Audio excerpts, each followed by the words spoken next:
When Senator Koko Pimentel revealed he tested positive for COVID-19, netizens were quick to recall his encounter with Davao City Mayor Sara Duterte. Their handshake alarmed netizens. It happened on March 11 at the Senate.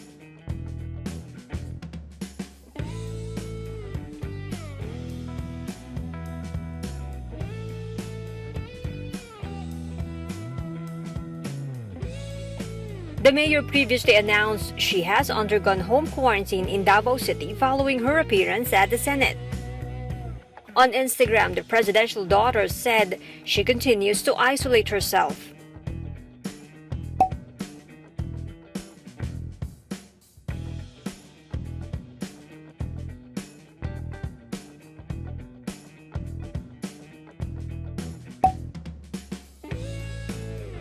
In the same post, the Davao mayor stressed the importance of staying at home.